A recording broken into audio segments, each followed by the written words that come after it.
Palavra da Verdade, com Hernandes Dias Lopes. Vou repartir com vocês, está em Marcos capítulo 14, está escrito assim: dali a 2 dias, era a Páscoa e a festa dos pães asmos, e os principais sacerdotes e os escribas procuravam como prenderiam Jesus à traição e o matariam depois da festa, pois diziam: não durante a festa, para que não haja tumulto entre o povo.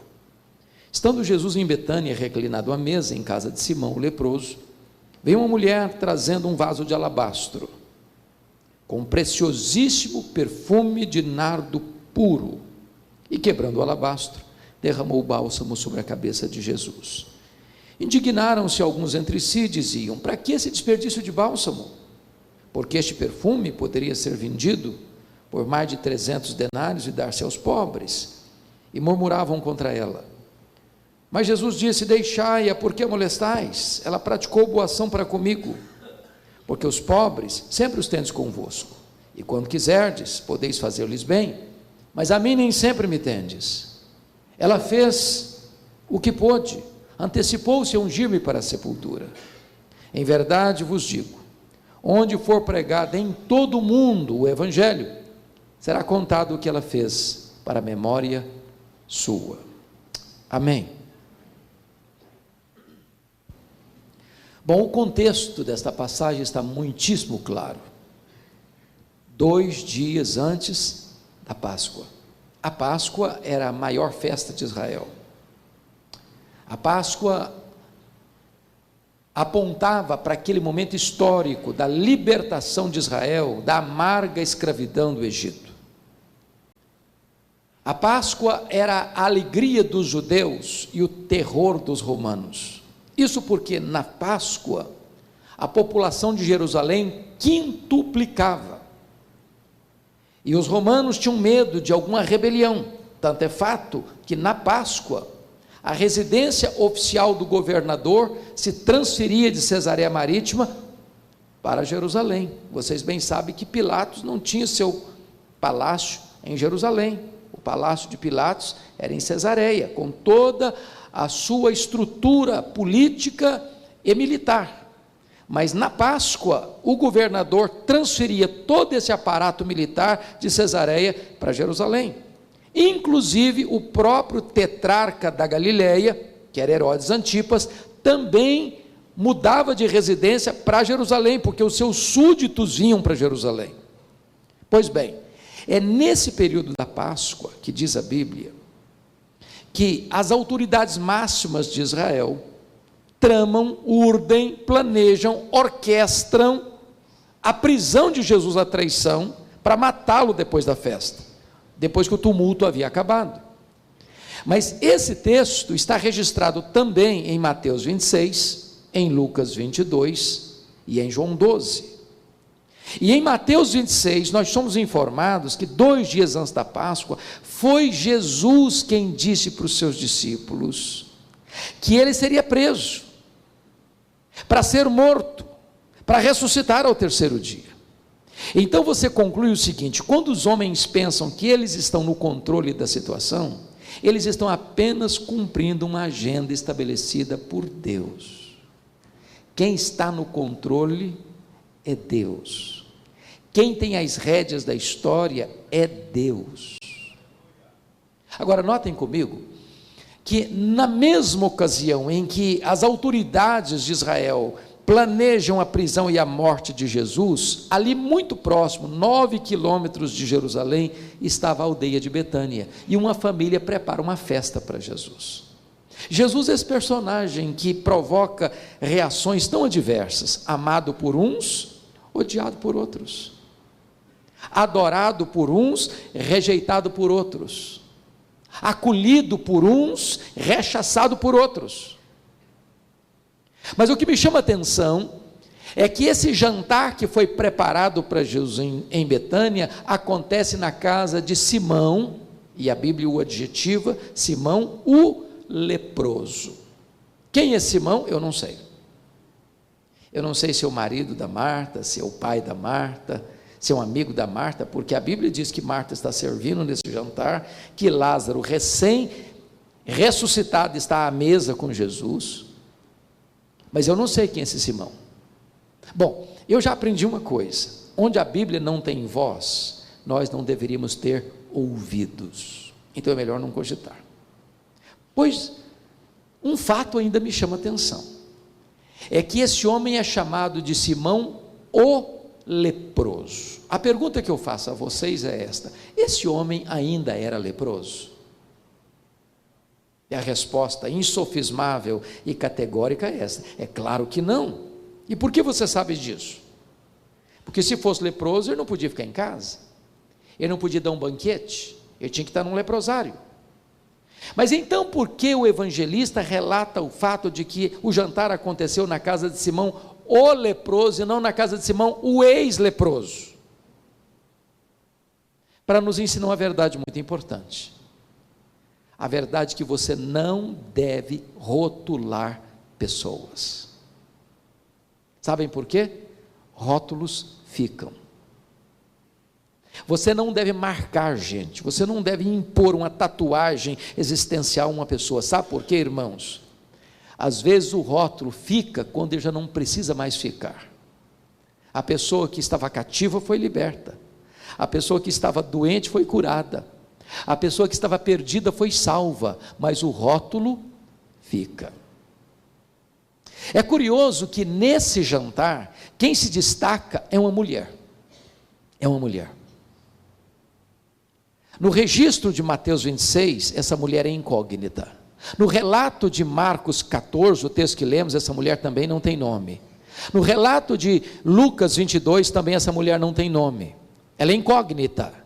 Mas em João 12, o outro texto paralelo, essa mulher tem nome. Essa mulher é Maria, irmã de Marta e Lázaro. É curioso que Maria só aparece 3 vezes na Bíblia. 3 vezes. E nas 3 vezes que Maria aparece na Bíblia, ela está aos pés de Jesus. A primeira vez, em Lucas 10, aos pés de Jesus para aprender. Jesus estava na sua casa, e Marta estava muito aflita, ansiosa, correndo para lá e para cá, talvez preocupada com a refeição que devia servir a Jesus, enquanto Maria estava quedada aos pés de Jesus para aprender. Isso irrita Marta. Aponta Marta a chamar a atenção até de Jesus: não vais falar aí com a minha irmã para se mexer, para se levantar e vir aqui me ajudar? E Jesus diz a Marta assim: Marta, Marta, andas ansiosa e preocupada com muitas coisas, uma coisa só é necessária, e Maria escolheu a boa parte, e esta não lhe será tirada. Aos pés de Jesus para aprender. A segunda vez que Maria aparece na Bíblia é para chorar. Está lá em João capítulo 11, ela está chorando aos pés de Jesus, a dor do luto. E sabe, irmãos, a dor do luto atinge todos nós. Num tempo ou noutro da vida, esta dor assola o nosso peito. E o único lugar onde nós encontramos consolo, refrigério e bálsamo para superar a dor do luto é aos pés de Jesus, aquele que é a ressurreição e a vida. Mas a terceira vez que essa mulher aparece na Bíblia é nesse texto, e nos seus textos correlatos, e mais uma vez ela está aos pés de Jesus para agradecer. E a pergunta é: agradecer o quê? E o contexto é por demais eloquente para deixar dúvidas. Agradecer o maior milagre público de Jesus, a ressurreição de Lázaro, seu irmão. E aqui há um fato que merece destaque. Quando Lázaro adoeceu, Jesus não estava em Betânia, ele estava numa outra região, um dia de viagem de Betânia a essa região. Quando Marta e Maria chamam um mensageiro e dizem assim para ele: vai lá, comunica a Jesus o seguinte recado: está enfermo aquele a quem amas. Não vale mais nada, só isso é suficiente. Não precisa dizer: vem depressa, tem urgência, preciso de ajuda. Só desse recado: está enfermo aquele a quem amas. Sabe por quê? Porque quem ama tem pressa em socorrer a pessoa amada. Agora notem comigo, quando o mensageiro chegou, Jesus disse para os seus discípulos assim: Lázaro morreu. Morreu que horas? Enquanto o mensageiro se dirigia para onde Jesus estava. Só que Jesus mandou um recado estranho para Marta.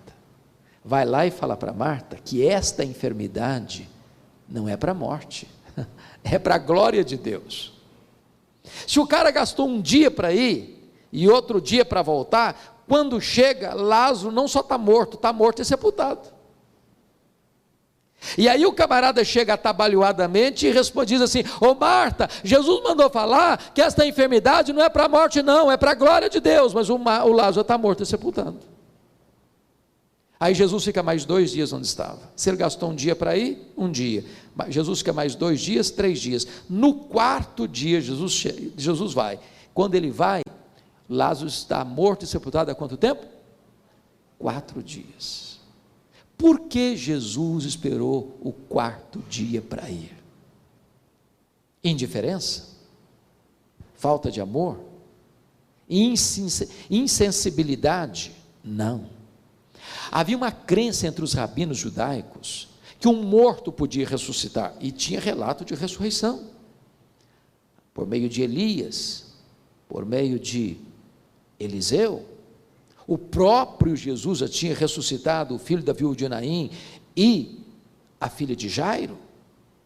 Mas havia uma crença entre os rabinos que um morto podia ser ressuscitado até o 3º dia, Deus usando um personagem piedoso para fazer esse milagre.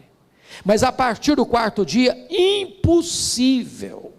Só o próprio Deus em pessoa podia descer e fazer esse milagre. Pois Jesus espera até o 4º dia, para que a nação de Israel se rendesse a essa verdade absoluta de que ele não era apenas um grande homem, mas o próprio Deus entre os homens.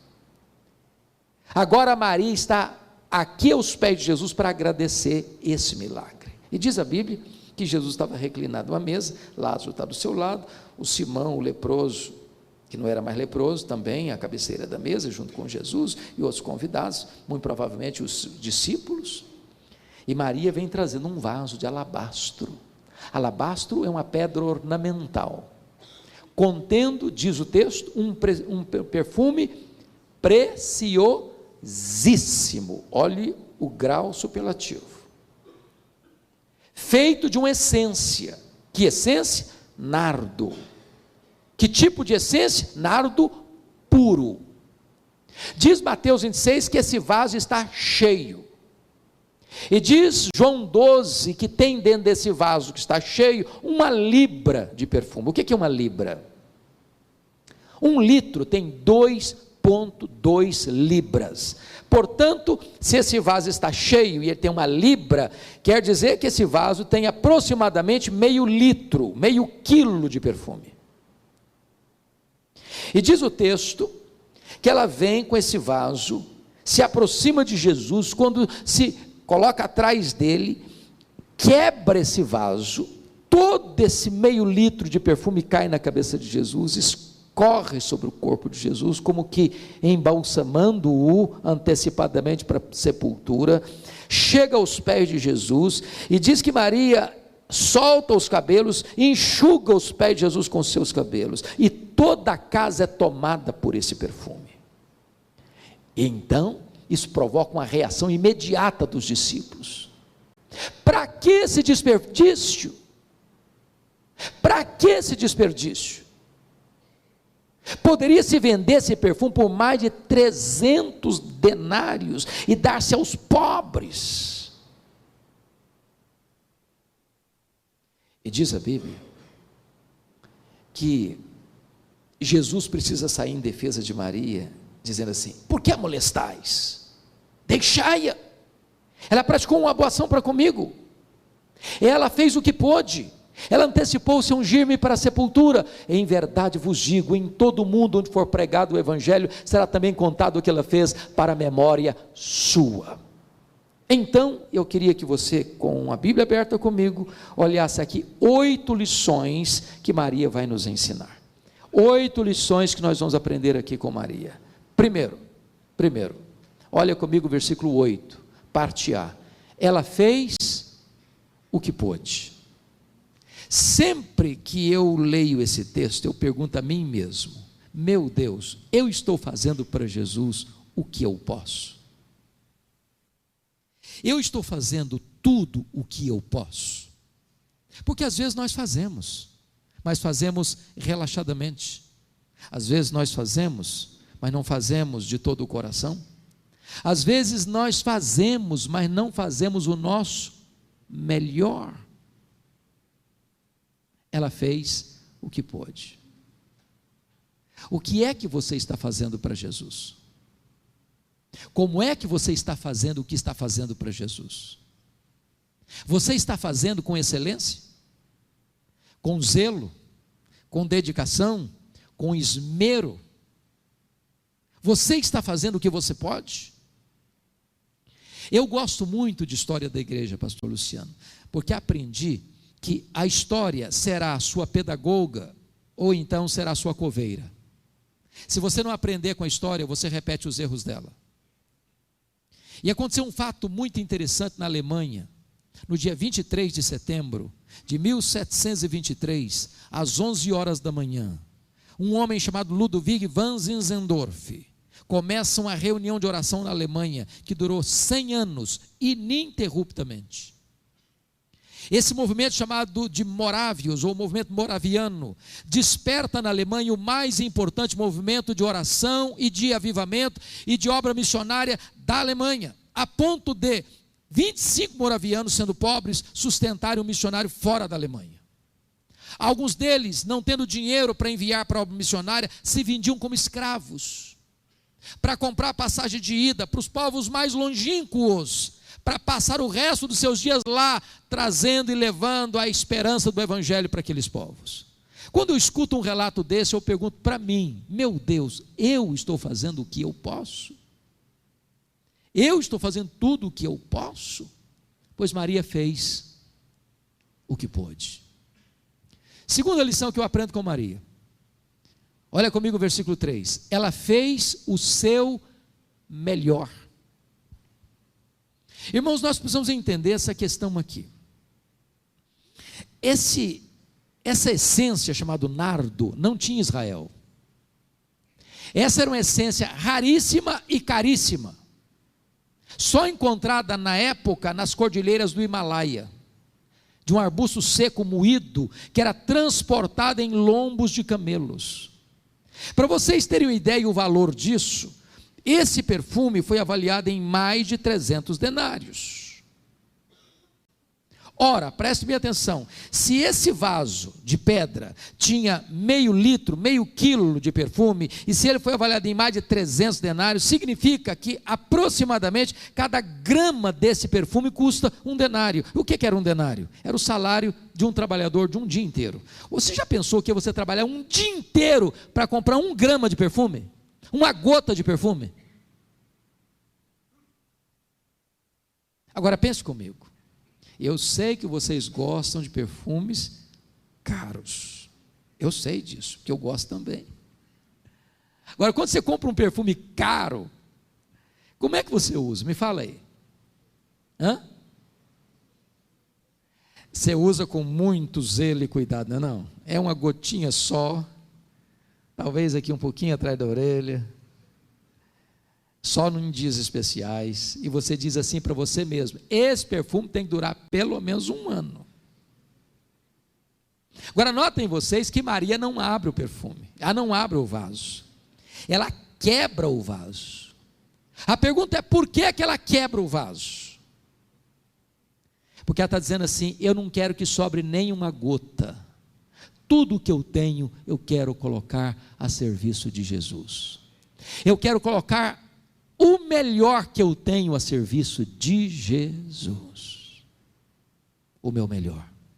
Agora notem, tem horas que eu fico a pensar que aqueles que não conhecem a Deus como nós conhecemos, são mais zelosos em servir aos seus ídolos do que nós o somos em servir ao Deus da nossa salvação. Eu estava pregando em Porto há 3 anos, e fomos visitar, tinha eu e as pessoas que nos recebiam lá, a cidade de Águeda, perto de Coimbra. E nós viajávamos, quando vimos caravanas e mais caravanas a pé, andando pelo asfalto. E eu perguntei: o que essas pessoas estão fazendo? Aonde elas estão indo? Me responderam: elas estão indo a Fátima, pagar promessas. E eu perguntei: mas a que distância elas estão andando a pé? Me responderam: a mais de 300 quilômetros. Sabe o que eu pensei na hora, pastor Luciano? Tem muito crente que deixa de ir à igreja, morando na rua da igreja, no bairro da igreja, na cidade onde está a igreja. Se está chovendo, não vai porque está chovendo. Está calor demais, não vai porque está fazendo muito calor. Está frio demais, não vai porque está fazendo muito frio. Se o seu time estiver jogando a decisão do campeonato, não vai porque tem que assistir o jogo. E aí, sabe o que acontece? Aqueles que não conhecem a Deus se tornam muito mais zelosos em servir aos seus ídolos do que nós em servirmos ao Deus da nossa salvação. Maria fez o seu melhor. Terceira lição: Maria fez sacrificialmente. Porque uma pergunta que você deve fazer é essa: eu não estou entendendo uma coisa. Uma moça pobre, de uma família pobre, de um país pobre, dominado por um império estrangeiro, investir 1 ano de trabalho num frasco de perfume? Você não vê isso em lugar nenhum. Para você entender o que está acontecendo aqui, você precisa entender a cultura judaica, porque esse perfume não se achava numa loja de perfumaria. Esse perfume era comprado gota a gota, grama a grama, ia sendo acondicionado nesse vaso de pedra, pouco a pouco, para o dia mais sonhado, mais desejado, mais esperado, mais amado da história dessa moça, que era o dia das suas núpcias, o dia do seu casamento. Ela abre mão daquilo que tem mais valor para ela, daquilo que tem mais significado para ela, daquilo que tem mais valor para ela, porque ela quer dar algo para Jesus de forma sacrificial. Deixa eu fazer uma pergunta para você.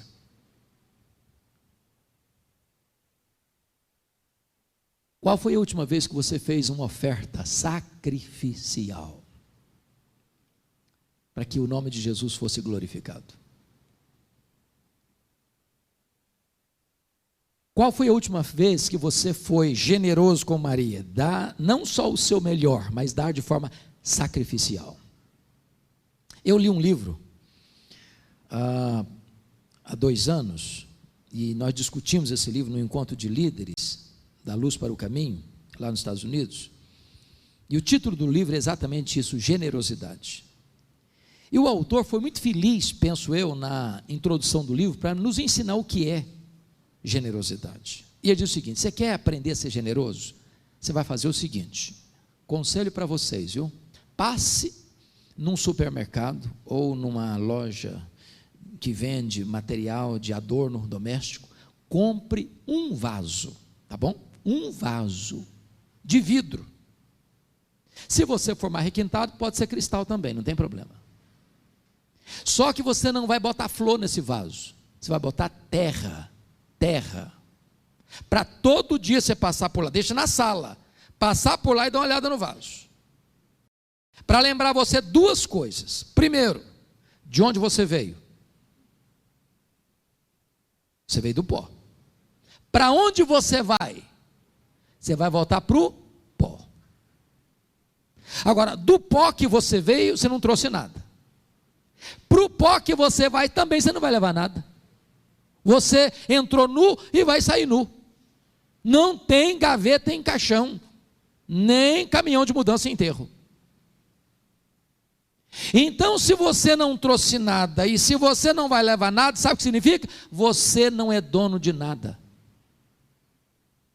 Sabe quem é dono? É Deus. Quem eu sou? Apenas mordomo do dono. Agora, o dono é generoso. E se você é mordomo do dono, e a Bíblia diz que você tem que ser fiel nessa mordomia. Agora, como é que você vai ser mordomo? Você vai ser fiel ao dono, já que você é mordomo do dono? É sendo generoso com o que é do dono, porque o dono é generoso. Sabe por que você e eu temos dificuldade de sermos generosos? É porque nós temos a síndrome de dono. Se eu acho que eu sou dono, é meu, para o meu deleite, para o meu prazer, para mim e para mim. Mas se eu entendo que eu sou mordomo do dono e o dono é generoso, então eu não tenho mais dificuldade de entender que eu devo ser generoso com aquilo que é do dono. Mas deixa eu contar uma ilustração que marcou muito a minha vida mês passado. Eu já conhecia essa história, mas não conhecia tão direitinho. Estava pregando um congresso da Juvep, na Igreja Batista Central de João Pessoa. E o pastor Sérgio, que é o presidente da Juvep, me contou essa história com mais detalhes. A Igreja Batista Missionária de Itaporanga, sertão da Paraíba. A igreja tinha um programa de rádio que atingia toda a região, mais de 40 mil pessoas. E a igreja passando uma dificuldade muito grande lá no sertão. Não conseguiu pagar o programa durante 2 meses, ficou inadimplente. E então o pastor da Igreja Batista Missionária recebe um recado da emissora: o senhor paga até segunda-feira ou nós vamos cortar o programa. E o pastor, domingo à noite, chega para a igreja e faz um desafio: meus irmãos, nós precisamos dar um jeito. O programa vai ser cortado se nós não pagarmos até amanhã os 2 meses que estamos em atraso. Fez um desafio à igreja. Não era um valor alto não, mas um valor que a igreja não tinha. Terminado o culto, um casal de meieiros, acho que todos vocês sabem o que significa meieiro aqui, não sabe? Uma palavra comum para vocês também. Alguém que trabalha na propriedade de outra pessoa e tudo que ela planta e colhe, ela tem que dividir 50% para ela e 50% para o dono da propriedade. Então estava lá o Sotota e a dona Lourdes, meieiros, moravam na roça, 6 quilômetros da cidade, voltando a pé para casa, 6 quilômetros. 6 quilômetros. Enquanto voltava, a dona Lourdes disse assim para o Sotota: ô Tota, nós temos que ajudar, o programa não pode sair do ar, tem tanta gente sendo abençoada por esse programa, nós temos que fazer alguma coisa. E o Tota disse para a dona Lourdes: mas Lourdes, não, filha, nós não temos nada para dar, vamos fazer o quê? Caminhavam, pensando, orando. Lá pelas tantas, a Lourdes disse: ô Tota, nós vamos dar o nosso melhor, nós vamos dar sacrificialmente. Como assim, Lourdes? Nós vamos dar o galo. O melhor que nós temos é o galo. Tem várias galinhas, mas só tem um galo. Nós vamos dar o nosso melhor, o galo, nós vamos dar o galo.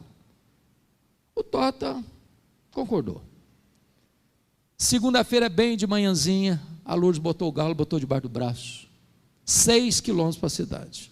Bateu na casa pastoral, disse: pastor, vim trazer nossa oferta, para o programa não sair do ar. O pastor pegou o galo na mão e falou: meu Deus, pensou assim: o que eu vou fazer com esse galo? O que eu vou fazer com esse galo? Pensou: vou fazer uma rifa. Aí pensou: não vai pegar bem fazer rifa. Aí um irmão da igreja falou: pastor, vamos fazer o seguinte, vamos botar esse negócio aí nas redes sociais. Vocês conhecem o pastor Jeremias Pereira, que investe há muitos anos no sertão. No domingo, o Jeremias lê esse e-mail que chega na caixa de e-mail dele, da mulher que deu o galo.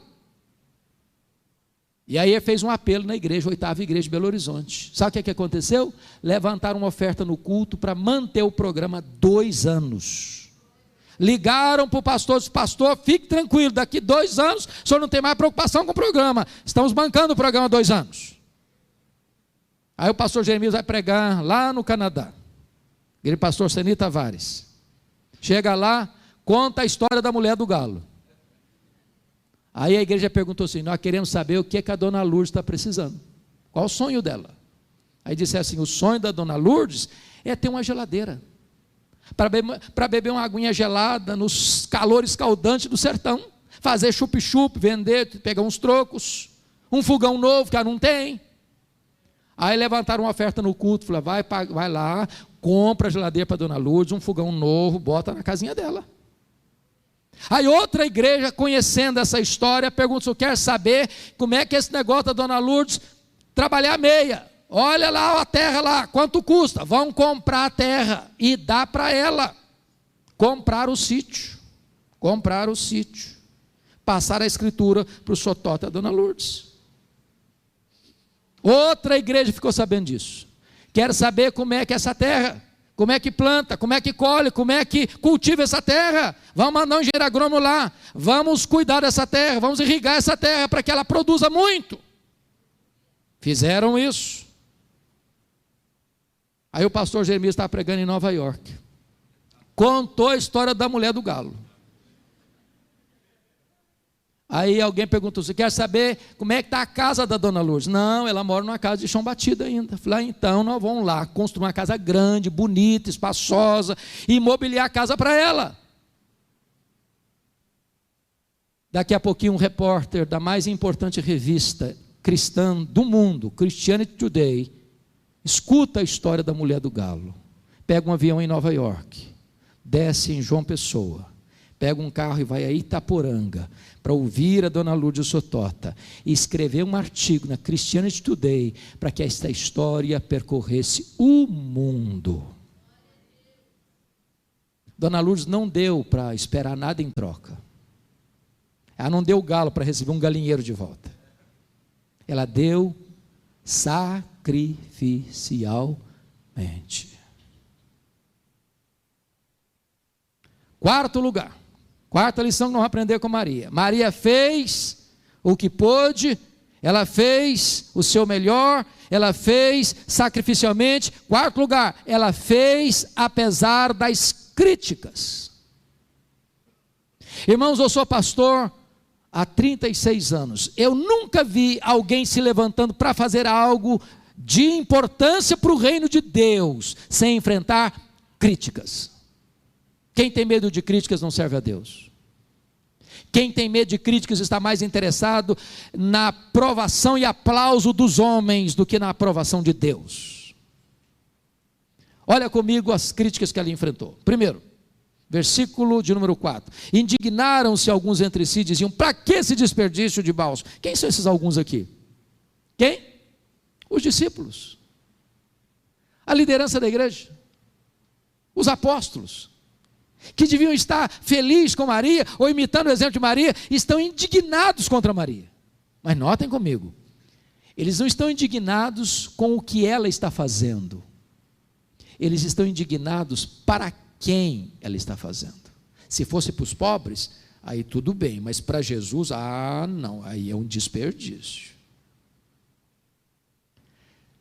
Veja o versículo 5, a segunda crítica. Olha aí comigo. Porque este perfume poderia ser vendido por mais de 300 denários e dar-se aos pobres, e murmuravam contra ela. Vocês conhecem esse negócio chamado de murmuração? Aqui em Maringá não deve ter isso, tem? Na IPVO com certeza não tem mais. Sabe o que é murmuração? Que é negócio que azeda o ambiente. Mas eles não estão murmurando, não, eles estão murmurando contra ela. Sabe qual é o argumento? Se nós vendêssemos esse perfume, e sabe quem está puxando essa fila de argumento? Um homem chamado de Judas Iscariotes, entendido de grana. E é nesse contexto que a Bíblia diz que ele era ladrão, que ele estava interessado coisíssima nenhuma em filantropia, ele estava interessado em pegar essa grana. E ele ficou tão frustrado com Maria, porque derramou todo esse perfume para embalsamar antecipadamente o corpo de Jesus, que ele sai dessa casa para ir lá e vender Jesus por 30 moedas de prata. Sabe qual é o argumento deles? Com esse dinheiro dava para dar muita bolsa à família. Era muita cesta básica. Ia resolver o problema social de muita gente. E aí murmuram contra ela. Mas olha o versículo 6. Está escrito assim: mas Jesus disse: deixai-a, porque a molestais, ela praticou boa ação para comigo. Então tem indignação, tem murmuração, tem molestação. Hoje, gente, molestar hoje dá cadeia, é crime. Se Jesus não saísse em defesa de Maria, os apóstolos teriam molestado Maria. Então deixa eu dizer uma coisa para você. Você está fazendo a obra de Deus? As pessoas estão criticando? Continue fazendo. As pessoas estão murmurando? Continue fazendo. As pessoas estão molestando você? Continue fazendo. Porque tem gente, eu acho que aqui não deve ter, viu, pastor? Sabe crente hipersensível? Conhece crente hipersensível? Crente cristal? Sabe o que é crente cristal? Qualquer coisinha se melindra. Qualquer coisinha, também eu vou sair da igreja. Eu até quis trabalhar, mas comecei a trabalhar, começaram a me criticar. Também eu não faço mais nada na igreja. Conhece gente assim? Faça apesar das críticas. Quinta lição que aprendemos com Maria. Vamos recordar as 4 primeiras? Primeiro, ela fez o que pôde. Segundo, ela fez seu melhor. Terceiro, ela fez sacrificialmente. Quarto, ela fez apesar das críticas. Quinto, ela fez só para agradar a Jesus. Vamos entender isso aqui. Lá em João 12, o texto paralelo, somos informados de que Maria solta os cabelos para enxugar os pés de Jesus. Para a cultura brasileira significa o que é isso? Nada, nada, só um gesto de humildade. Mas para a cultura judaica isso era um escândalo. Uma mulher não podia soltar os cabelos em público. Isso era o mesmo que dar margem para dúvidas sobre a sua reputação. Agora preste atenção numa coisa. Quando você ama Jesus, quando você tem um coração assim grato a Jesus, quando a sua alma está assim despejando em catadupas, torrentes de gratidão a Jesus, você não consegue ficar muito engessadinho, sabia? Você acaba quebrando o protocolo, você acaba rompendo paradigmas, você não fica mais preocupado o que as pessoas vão pensar de você, o que as pessoas vão falar de você, que você só tem um vetor que governa a sua vida, é agradar ao Senhor Jesus. Irmãos, às vezes na igreja tem que agradar tanta gente, não, tem que agradar o fulano, tem que agradar o beltrano, tem que agradar o ciclano, tem que agradar este, tem que agradar aquele, tem hora, varão, até no culto você fica preocupado. Meu Deus, se eu levantar a mão, alguém vai pensar que eu sou um pentecostal. Mas se eu chorar, vão dizer que eu sou um piegas.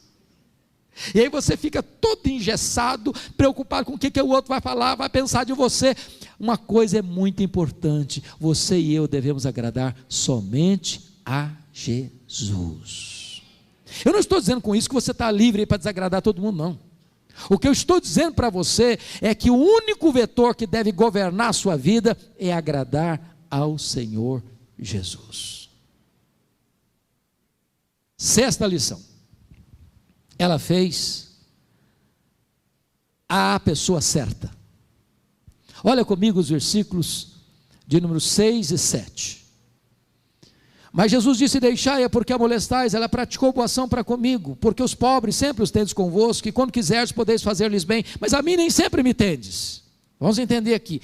Jesus está defendendo aqui a causa, a tese de que os pobres não merecem atenção e prioridade na assistência, no cuidado, no zelo. Não, absolutamente não. Claro que não. Aliás, você e eu vamos, no dia do juízo final, prestarmos contas a Jesus Cristo por esse quesito aqui. Está lá em Mateus 25, 31 a 46. Quando ele vier na sua glória, vai se assentar no seu trono, vai julgar as nações, vai colocar uns à direita, dizendo: vinde bendito de meu Pai, vai colocar outros à esquerda, dizendo: apartai-vos de mim, malditos. E as pessoas vão perguntar: e o que nós fizemos? Sabe o que elas fizeram? Nada, só deixaram de fazer. Jesus disse: eu estive com fome e não me deste comer, com sede não me deste beber, nu e não me vestiste, forasteiro e não me abrigaste, doente não foste ver-me, e eu estava preso e não me visitaste. Quando te vimos assim? Todas as vezes que deixaste fazer um desses pequeninos, a mim o deixaste fazer. Entendamos isso, irmãos, é como aquele filme. Tem hora que Jesus esconde o seu rosto atrás do rosto de um mendigo. Tem hora que Jesus bate a sua porta com o rosto de um necessitado e faminto. A omissão é um grave pecado. Grave pecado. Agora preste bem atenção no que eu vou lhe dizer. Ninguém vai para o céu porque ajuda os pobres. Ninguém vai para o céu porque dá comida ao faminto. Ninguém vai para o céu porque dá roupa para o nu. Ninguém vai para o céu porque vai para o hospital fazer visita doente. Ninguém vai para o céu porque vai para fazer culto na cadeia. Ninguém vai para o céu porque é generoso em ofertar e em dar para as pessoas necessitadas. Você não ajuda os pobres para ir para o céu, você ajuda os pobres porque você já é cidadão do céu. Você não ajuda os pobres para ser salvo, você ajuda os pobres porque foi salvo pela graça. Ajudar os pobres não é a causa da salvação, é demonstração e evidência da salvação. Então Maria fez a pessoa certa. Sétima lição que eu aprendo com Maria. Maria fez não só a pessoa certa, mas Maria fez no tempo certo. Olha comigo, por favor, o versículo 8, a parte B. Olha aí, por gentileza. Ela fez o que pôde, antecipou-se a ungir-me para a sepultura. Vamos entender isso aqui. A Bíblia diz, a partir de Lucas 8, que algumas mulheres, e cito o nome de algumas delas, que foram curadas e libertas por Jesus, juntamente com outras mulheres, prestaram assistência financeira a Jesus. Eu acho isso lindo em Lucas. Lindo. Eu queria que um dia você lesse Lucas nessa perspectiva. Porque não foram os homens, foram as mulheres. Lucas 8. Só que quando você vai ler lá, Jesus está começando o seu itinerário evangelístico nas cidades da Galileia e Pérea. Sabe quantas cidades com mais de 15 mil habitantes existia só na Galileia naquela época? 215 cidades. 215.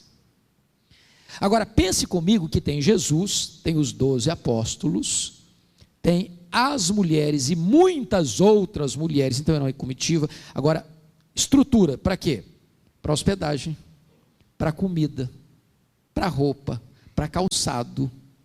Não tinha hotel, não tinha pensão como hoje. Não era um trabalho fácil, não era um trabalho barato. E elas estão lá acompanhando e custeando Jesus, bancando o ministério de Jesus. Olha que coisa maravilhosa. Jesus podia multiplicar assim pão e peixe, até coisa mais gostosa. Ele podia falar, aparece a roupa mais bonita, a minha túnica mais bonita. Nada disso, ele foi sustentado pelas mulheres. Quando Jesus vai subindo para Jerusalém, porque já tinha dito para os discípulos e essas mulheres, que ele seria preso em Jerusalém, que ele seria crucificado em Jerusalém, para ressuscitar o terceiro dia, essas mulheres sobem com ele. Quando Jesus foi crucificado, só tem João lá em cima, de apóstolo. Essas mulheres estão lá. Quando Jesus foi sepultado, não tem mais notícia, nem João está lá, nenhum discípulo está lá. Mas essas mulheres, agora preste atenção o que Lucas vai dizer. Essas mulheres viram onde e como Jesus foi sepultado. Repita comigo, onde e como. Agora, eu quero que vocês acompanhem meu raciocínio. Que horas Jesus morreu? 3 da tarde. Que horas ele foi sepultado? A Bíblia não diz, mas você sabe de uma coisa. Tem que ter sido antes das 6 da tarde. Começava o sábado, não podia fazer mais nada. Agora, quantas horas tem então entre a morte e o sepultamento? 3 horas. 3 horas é o tempo em que morreu. Ok, agora o que vamos fazer? Bom, o que vamos fazer? Bom, o que nós vamos fazer? O sábado vai chegar. Se ficar aqui em cima, vai ser comido por bicho. As aves vão comer. Então, vamos fazer o seguinte: nós temos que sepultar. E quem vai tomar essa decisão? Aí o José de Arimateia chega para o Nicodemos, os apóstolos não estão aqui, está todo mundo fugido, está todo mundo corrido. E nós vamos fazer. O que vai fazer? Você é senador, cara. Você é o José de Arimateia, você é membro do Sinédrio, você tem um texto da Bíblia que diz que ele era senador. Você vai lá, porque você é autoridade política, conversa lá com o nosso amigo governador Pôncio Pilatos, para que ele libere o corpo dele. Tem que pegar um documento escrito, chancelado, e aí com a permissão, tirar o corpo da cruz, e agora limpar o corpo, e corre lá no mercado, compra roupa, compra perfume lá, correndo, e aí vem e limpa o corpo, bota roupa, bota lençol, bota perfume, vão correndo, o sábado está chegando, bota lá no sepulcro, fecha, ufa, deu tempo. As mulheres viram o quê? Onde e como. Deixa eu encher a bola das mulheres agora um pouquinho só. Mulher não gosta de nada, o quê? Mal feito. Não gosta. Sabe como é que foi feito? Apressadamente. E elas viram onde e como. Pensaram assim, não está bem feito esse serviço. Sabe o que vão fazer? A hora que passar o sábado, nós vamos correr no mercado, vamos comprar perfume e vão fazer esse serviço direito. Bem de manhã do domingo, lá vão elas, de noite ainda, com a grande pergunta: quem vai rolar a pedra para nós? Que a pedra estava rolada, era pesada, então tinha o sinete do governador e tinha um guarda na porta. Quando chega lá uma surpresa, a porta está rolada, o túmulo está aberto, elas entram, o túmulo está vazio. Quando elas saem, um anjo diz assim para elas: o que vocês vieram fazer aqui? Procurar entre os mortos aquele que está vivo. Ele não está mais aqui não, ele ressuscitou. Bendito seja Deus. Porém, o anjo está dizendo o seguinte: nesse quesito aqui vocês falharam. Vocês fizeram tanta coisa, mas vocês não anteciparam aquilo que um dia, lá em Belém, a Maria fez. Vocês não fizeram? Nunca mais vocês vão ter oportunidade de fazer, porque não precisa mais desse perfume. Maria fez no tempo certo. Deixa eu dizer uma coisa para você. Tem coisa na vida que ou você faz hoje ou nunca mais você vai fazer amanhã. Se você tem que dar um abraço na sua mulher, dar um beijo no seu marido, dê hoje, porque amanhã você pode nunca mais ter essa chance. Se você tem que abraçar seu pai e sua mãe, dizer: eu te amo papai, eu te amo mamãe, faça isso hoje, porque amanhã você não pode ter mais essa oportunidade. Se você tem que pegar seus filhos no colo e dar um beijo neles, dizer: eu te amo, faça isso hoje. Se você tem que dar um abraço em um amigo, faça isso hoje. Se você tem que dizer para alguém: você é importante na minha vida, faça isso hoje. Se você tem que ajudar alguém, socorrer alguém, socorra hoje. Amanhã pode ser tarde. Amanhã você pode não ter oportunidade mais. Deixa eu fazer uma perguntinha aqui. Quem tem pai e mãe vivo aqui? Pai e mãe vivo. Louvado seja Deus. Louvado seja Deus. Agora deixa eu fazer outra perguntinha. Quem tem pai e mãe aqui que não mora na mesma cidade que vocês? Levanta a mão. Bastante, hein? Então eu não sei como é que é o negócio aí não, mas pelo menos uma vez por semana você precisa ligar, sabia? Quanto tempo tem que você não liga para sua mãe? Quanto tempo tem que você não visita sua mãe e seu pai? Dá uma olhadinha lá, essa geladeira da sua mãe precisa ser trocada, viu? Faça enquanto é tempo. Eu fico muito chocado às vezes, pastor Luciano, com a nossa cultura brasileira, sobretudo com os nossos funerais. Sabe por que eu fico chocado, Antônio? Eu nunca vi ninguém receber tanto elogio quanto o defunto. Mas recebe elogio, hein? É uma rasgação de seda em cima do caixão. A grande pergunta é se aquela pessoa que está no caixão ali em vida escutou algum elogio daquele. Você já viu a quantidade de flor que o morto recebe? Hoje não faz sentido o morto receber mais flor que vivo.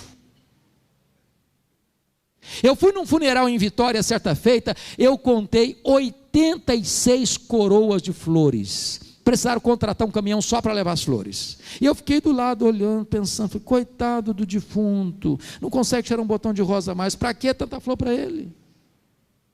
Você sabe por que os mortos recebem mais flores do que os vivos? É porque a dor do remorso é mais forte, a voz do remorso é mais forte do que a voz da gratidão. Manda flor enquanto está vivo. Depois que morre não adianta mais.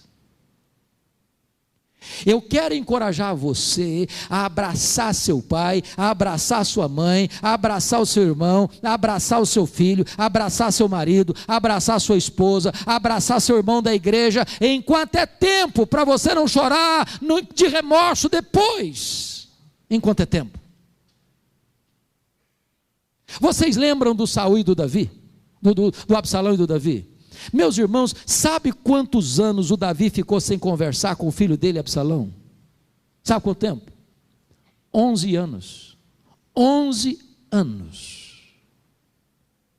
Aliás, o Absalão precisou fugir de Israel. Com muito esforço de Joabe, Absalão teve permissão para voltar para Jerusalém, mas Davi mandou um recado para ele: pode voltar, mas não quer ver a cara dele. Ele lá e eu cá. Já pensou o que é que um filho escutar este um pai, ou um pai escutar este um filho? Depois de 7 anos de mágoa, de gelo, de silêncio, um dia Absalão mandou um recado para o pai dele assim: papai, se o senhor tem alguma coisa contra mim, que o senhor me mate, mas conversa comigo, fala comigo, eu não aguento mais essa distância. Sabe o que o Davi fez? Recebeu o filho no palácio, deu um beijo no rosto dele e não falou uma palavra para ele. Sabe o que aconteceu? O Absalão saiu da presença do pai, foi para a porta do palácio, furtar o coração do povo. Sabe quanto tempo?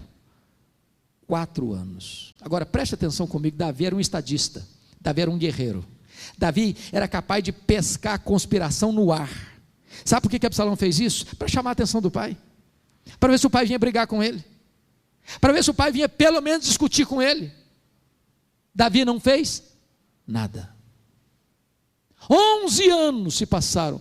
Agora o Absalão não quer mais conversar com o pai, não quer mais o perdão do pai, não quer mais reconciliação com o pai, quer matar o pai, quer tomar o trono do pai. E Davi tem que travar a mais amarga batalha da vida dele contra o filho, porque qualquer resultado é ruim. Matar o filho, ganhar a guerra. Que graça tem isso? Perder a guerra é ser morto pelo filho. Que graça tem isso? Nessa guerra, Absalão morre e Davi chora. E Davi diz o seguinte: ah, meu filho Absalão, Absalão, meu filho, quem me dera ter dado minha vida por ti. Tarde, Davi. Agora o menino não escuta mais. Eu quero encorajar você em nome de Jesus a valorizar seu pai, a valorizar sua mãe, a valorizar seu filho, a valorizar sua filha, a valorizar seu irmão, a valorizar sua família, a valorizar as pessoas que você ama. Não fique gelado, não fique frio. Se você tem que fazer alguma coisa, faça hoje, para você não chorar a dor do remorso amanhã. Última lição. Vamos repetir as 7 primeiras? Vamos lá? Ela fez o que pôde. Ela fez o melhor. Ela fez sacrificialmente. Ela fez, apesar das críticas. Ela fez só para agradar Jesus. Ela fez a pessoa certa. Ela fez no tempo certo. 8º lugar, ela fez com reflexos para a eternidade. Olha o versículo 9. Jesus diz assim: em verdade vos digo, em todo mundo onde for pregar o evangelho, será contado o que ela fez para a memória sua. Pense comigo nisso. O que aconteceu dentro de uma casa pequena, humilde, na aldeia de Betânia, no recesso daquele lar, é contado dos eirados da história e trombeteado nos ouvidos do mundo. Hoje, 29 de abril de 2018, essa profecia de Jesus se cumpre mais uma vez no templo da Igreja Presbiteriana de Vila Operária, Maringá, Paraná, Brasil. A grande pergunta hoje é esta: o que é que você está fazendo hoje que vai ter reflexo nas futuras gerações? Nós estamos vivendo uma geração egoísta demais, só olha para o seu umbigo, só pensa em si. E eu quero terminar essa mensagem de hoje trazendo 2 exemplos. E quem foi para o acampamento, me perdoe, mas eu vou repetir um dos exemplos que eu dei no acampamento. Eu vou dar um exemplo negativo e vou dar um exemplo positivo. O negativo eu vou tirar da Bíblia, o positivo eu vou tirar da história da igreja. O negativo é do rei Ezequias. Diz a Bíblia que Ezequias está lá em 2 Reis, capítulo 20, começou a reinar com 25 anos, reinou 29 anos, morreu com 54 anos. A Bíblia diz que 14 anos depois que ele começou a reinar, tornou-se um homem rico, opulento, poderoso, um grande exército, grandes construções, fez reformas extraordinárias em Judá, experimentou um grande reavivamento espiritual. Mas diz a Bíblia que quando ele estava no auge do seu governo, com 39 anos de idade, ele enfrenta 2 problemas: um ataque político do grande e poderoso Império Assírio, que entrincheira Jerusalém e manda um recado insolente para ele: se renda, porque Deus nenhum poderá livrar você da minha mão. Se não bastasse isso, com 39 anos de idade, ele enfrenta uma doença mortal, e Deus manda o profeta Isaías na casa dele, com um recado: põe em ordem a tua casa, porque morrerás e não viverás. Diz a Bíblia que o rei chorou, que o rei orou, e que Deus ouviu a oração, que Deus viu as lágrimas, que Deus atendeu rapidamente, e o profeta não tinha saído da cidade ainda, quando Deus disse para ele: Isaías, volta lá para falar para Ezequias, príncipe do meu povo, que eu ouvi as suas lágrimas, que eu ouvi a sua oração, que eu vou curá-lo da sua doença, que eu vou libertá-lo do poder da Síria, e no 3º dia ele subirá à casa do Senhor.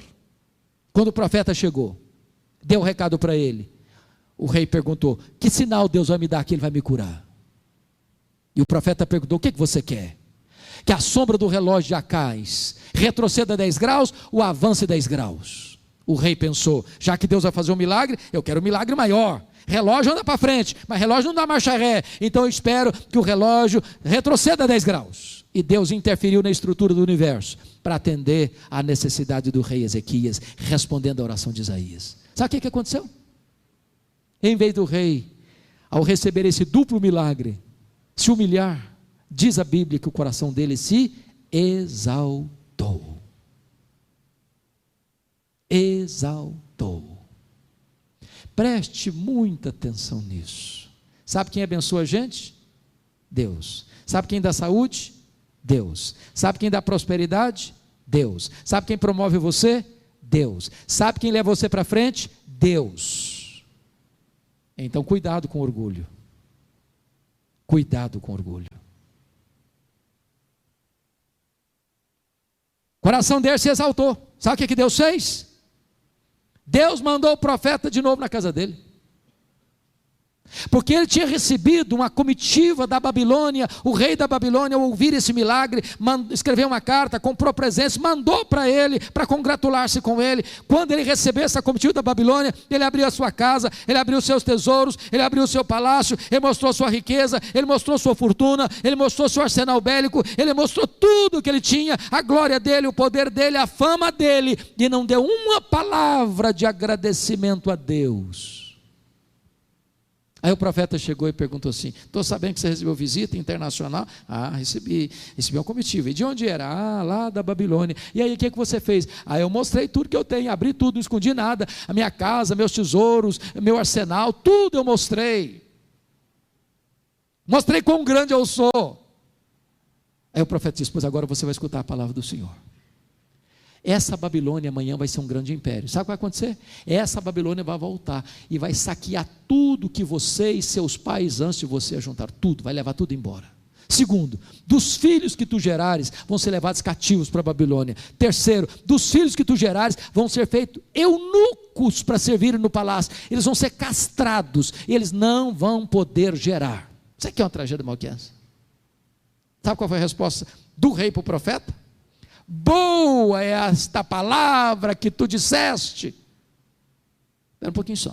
Acho que você não entendeu o que eu falei. Eu estou falando que a Babilônia vai tomar tudo, que os seus filhos vão ser escravos, que os seus filhos vão ser castrados, e você vem me dizer que boa é essa palavra. Você entendeu o que eu falei? E ele justificou e disse assim: boa é esta palavra que tu disseste, porque pelo menos eu terei paz nos meus dias. Sabe o que ele está dizendo, trocando em miúdos? Quando isso acontecer, eu já empacotei. Quando isso acontecer, eu não estou mais aqui para contar a história. Depois que eu morrer, que se dane as futuras gerações, eu não estou nem aí. Triste, não? Muito triste. Quero dizer para você, pai, para você, mãe, para você, avô, para você, avó, que você precisa estar comprometido com as futuras gerações, que você não pode abrir mão da salvação de seus filhos, que você não pode sair da brecha até que seus filhos sejam resgatados. Você não gerou filhos para a morte, você não gerou filhos para o cativeiro, você não gerou filhos para povoar o inferno. Seus filhos são herança de Deus, seus filhos são promessa de Deus. Não desista deles. Mas agora eu vou lhes dar um exemplo positivo para encerrar. Vou pegar da missiologia, o missionário David Livingstone. Ele foi para a África, ele era um missionário inglês, dedicou os seus dias todos na África, servindo a Deus com alegria, com entusiasmo. Lá ele foi atacado por um leão. O leão quase que destroçou seu braço direito e ele ficou com o braço mirrado, mas permaneceu lá, adoeceu lá, morreu lá na África. Quando ele morreu, os ingleses foram para a África para pegar o corpo dele e sepultá-lo na Inglaterra. Os africanos disseram: vocês podem até levar o corpo dele, mas o coração dele não. Ele amou a África, ele serviu a Deus na África, e o coração dele vai ser enterrado aqui na África. Sabe o que fizeram? Abriram o peito dele, arrancaram o coração dele e sepultaram o coração dele na África. Quando você vai a Malawi, lá tem uma catedral de chão batido, e tem uma placa de bronze na parede com os seguintes dizeres: para a glória de Deus e em memória de David Livingstone. Levaram o corpo dele para Londres, na Inglaterra, e sepultaram-no na abadia de Westminster, onde estão sepultados os reis e os nobres da Inglaterra. O túmulo mais visitado na abadia de Westminster não é dos reis nem dos nobres, é de David Livingstone. E lá tem uma placa de bronze com os seguintes dizeres: para a glória de Deus e em memória de David Livingstone. Oh, amados, que Deus nos ajude a viver de tal maneira que depois que partirmos, a nossa vida